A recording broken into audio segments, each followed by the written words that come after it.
परमात्मा पिता कहते हैं कि याद से आयु बढ़ेगी। बाबा का कहने का भाव क्या है, मतलब क्या है?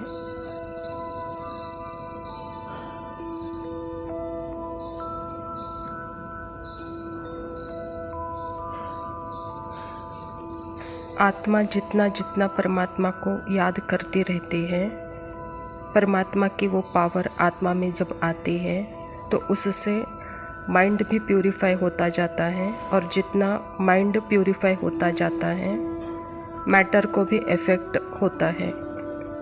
आयु लंबी यानी निरोगी होती है, तंदुरुस्ती होती है,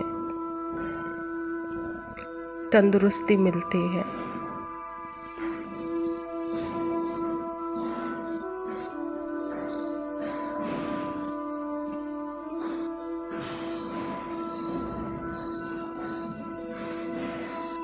सिर्फ अभी के लिए परमात्मा कह रहे हैं, पर सतयुग त्रेता में भी जो आयु आत्मा के शरीर की होती है वह लंबी ही होती है।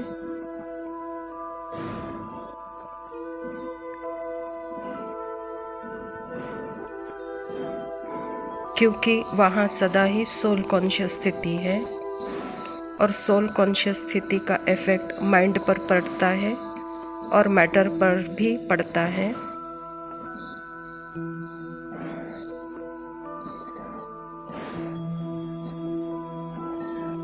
लेकिन यहाँ यह ज़रूरी नहीं कि इस जन्म में आयु लंबी ही हो, पर योग से निरोगी तंदुरुस्ती पॉसिबल है।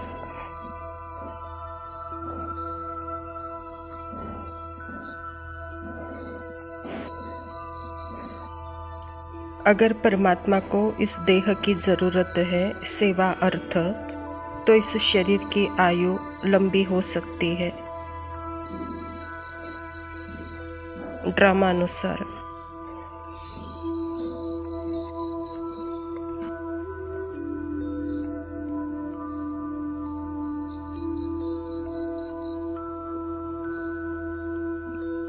अगर बाबा को इस बॉडी की ज़रूरत है तो योग शक्ति से, जैसे दादी जानकी जी, दादी रतन मोहिनी जी की हम मिसाल देखते हैं,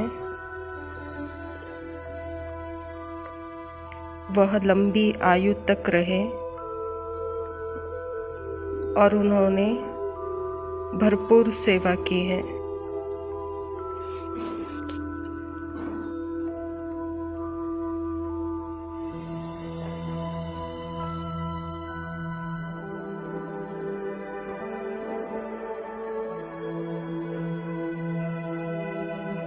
लेकिन योग से शरीर की आयु बढ़ सकती है, लेकिन ड्रामा में भी इतनी निश्चिंतता रही होगी।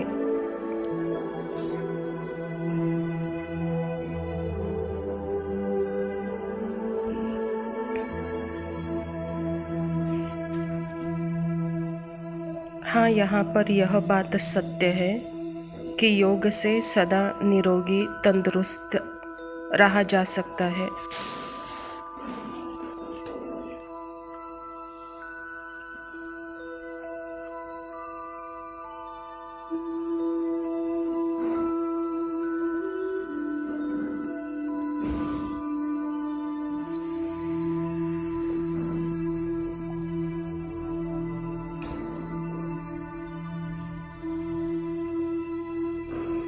योग यह एक ऐसी शक्ति है, परमात्मा की याद यह ऐसी शक्ति है जो जीवन को सदा ही सुखी और शांत बनाती है, निश्चिंत बनाती है।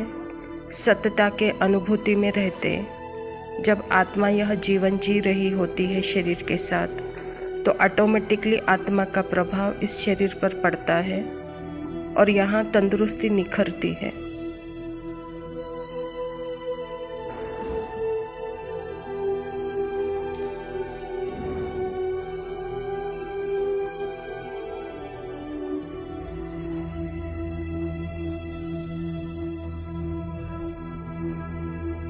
यहाँ योग और ड्रामा, इन दोनों बातों को, जैसे दोनों बातों को भी हमको देखना पड़े।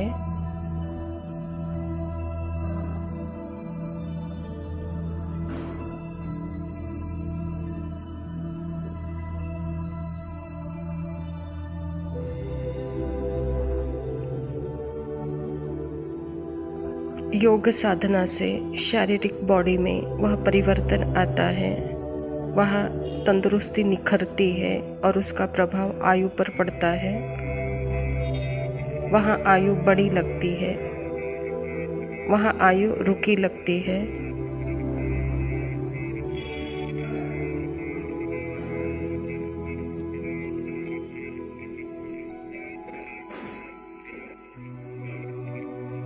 अगर ड्रामा अनुसार बाबा को इस देह की ज़रूरत है तो बाबा इस सेवा अर्थ यह देह की आयु भी बड़ी हो सकती है, यह भी ड्रामा में फिक्स है।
ओम शांति। प्रातः मुरली बाप दादा मधुबन। मीठे बच्चे, तुम्हारी पढ़ाई का फाउंडेशन है प्यूरिटी। प्यूरिटी है तब योग का जौहर भर सकेगा। योग का जौहर है तो वाणी में शक्ति होगी। स्वयं परमपिता परमात्मा शिव बाबा प्रजापिता ब्रह्मा के तन में आकर के यह ईश्वरीय विश्वविद्यालय की स्थापना की है और इस ईश्वरीय विश्वविद्यालय के द्वारा ही परमात्मा हम बच्चों को पढ़ाई पढ़ा रहे हैं। तो सारे ड्रामा का 5000 वर्ष का सारे जन्मों का सार ही बाबा कहता पढ़ाई है और पढ़ाई का फाउंडेशन है प्यूरिटी। तो जितनी पवित्रता है उतना योग का जौहर होगा और जितना योग का जौहर है वाणी में शक्ति होगी, कहता बाबा। प्रश्न है, तुम बच्चों को अभी कौन सा प्रयत्न पूरा करना है? उत्तर है, सिर पर जो विकर्मों का बोझा है उसे उतारने का पूरा प्रयत्न करना है। बाप का बनकर कोई विकर्म किया तो बहुत जोर से गिर पड़ेंगे। बीके की अगर निंदा कराई, कोई तकलीफ दी तो बहुत पाप हो जाएगा। फिर ज्ञान सुनने और सुनाने में कोई फायदा नहीं। परमात्मा पिता हम बच्चों को कहते हैं कि बच्चे अभी के समय स्मृति में रहकर जो भी किए हुए पाप है उसको भस्म करना है। तो सदा स्मृति में रहते हुए विकर्मों का बोझा अपने सर से उतारो, कहता बाबा। स्मृति में रहकर कोई विकर्म नहीं होगा। अगर जहाँ विस्मृति है तो बाबा कहता है बच्चे जैसे जोर से गिरेंगे और परमात्मा की और परमात्मा के बच्चों की निंदा होगी तो कितना भी फिर ज्ञान सुनो और सुनाओ, उससे कोई फ़ायदा नहीं होगा। तो उसके लिए सदा स्मृति पर अटेंशन दो। स्मृति पे रहते हुए कोई भी कर्म करो तो वहाँ विकर्म नहीं होगा। धारणा के लिए मुख्य सार है, पहला पॉइंट है पढ़ाई के साथ साथ पवित्र ज़रूर बनना है। ऐसा लायक व सपूत बच्चा बन सर्विस का सबूत देना है। श्रीमत पर स्वयं को श्रेष्ठ बनाना है। परमात्मा पिता इस धरा पर आए ही है हम आत्माओं को पवित्र बनाने। तो सारे पढ़ाई का सार, सारे ज्ञान का सार ही पवित्रता है। तो इसलिए बाबा कहता पढ़ाई के साथ पवित्र ज़रूर बनना है। तो लायक बन, सपूत बच्चा बन, सर्विस का सबूत दो, कहता बाबा। दूसरा पॉइंट है स्थूल धन भी व्यर्थ नहीं गंवाना है। पतितों को दान नहीं करना है। ज्ञान धन भी पात्र को देखकर देना है। बाबा कहता सूक्ष्म धन हो या स्थूल धन हो, दोनों का बहुत महत्व है। स्थूल धन का भी उतना ही महत्व है जितना सूक्ष्म धन का है। तो स्थूल धन भी जहाँ देते हो, जहाँ लगाते हो, तो बाबा कहता पात्र देख कर दान करो। और सूक्ष्म ज्ञान भी बाबा कहता बच्चे जहाँ ज्ञान की आसक्ति है ऐसे आत्माओं को ही यह सत्य ज्ञान सुनाओ, कहता बाबा पात्र देख कर दान करो। वरदान है पुराने संस्कारों का अग्नि संस्कार करने वाले सच्चे मर्जीवा भव।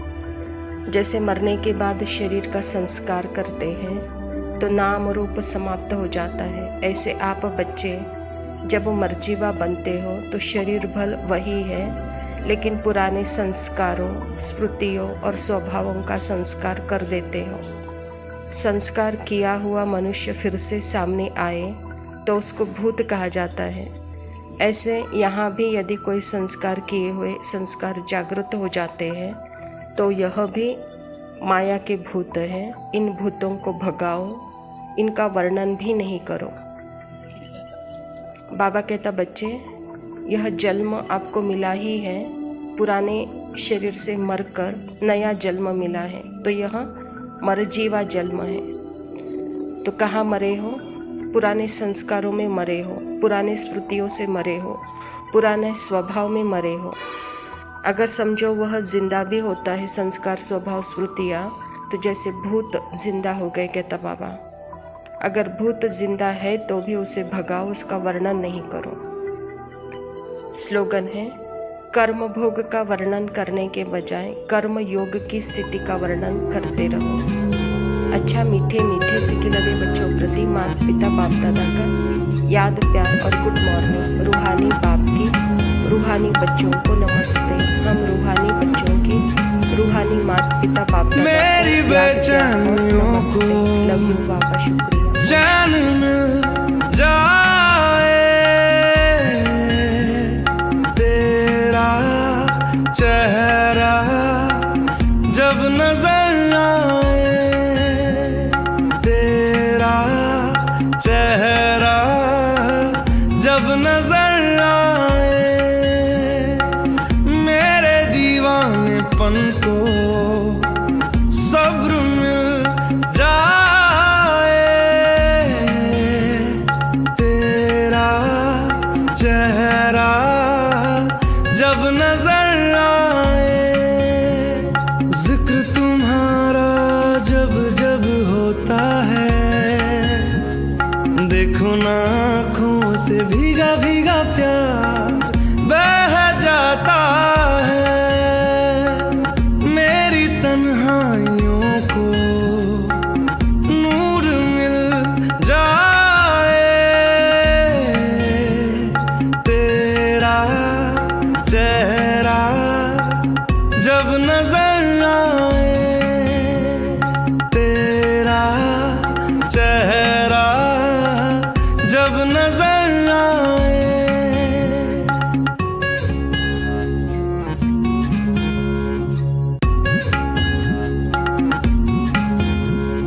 मैं रात दिन ये दुआ करूं तेरे लिए, मैं जीऊं मरूं, चारों पहर तुझे देखा करूं, मेरा जहां ये तुझ पे फना करूं, जिक्र तुम्हारा जब जब होता है, देखो ना होठों पे तेरा एहसास रह जाता है, मेरे हर रास्ते को मंजिल मिल जाए, तेरा चेहरा जब नजर आए, तेरा चेहरा जब नजर आए।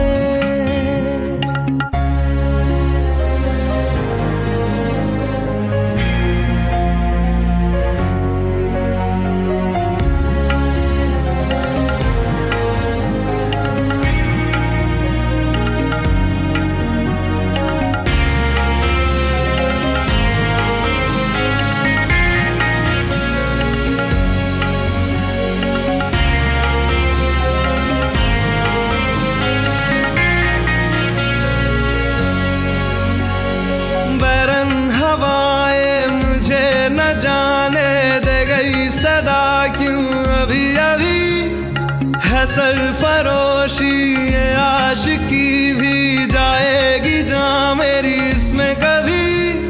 जिक्र तुम्हारा जब जब होता है, देखो ना हर लम्हा तेरी दास्तां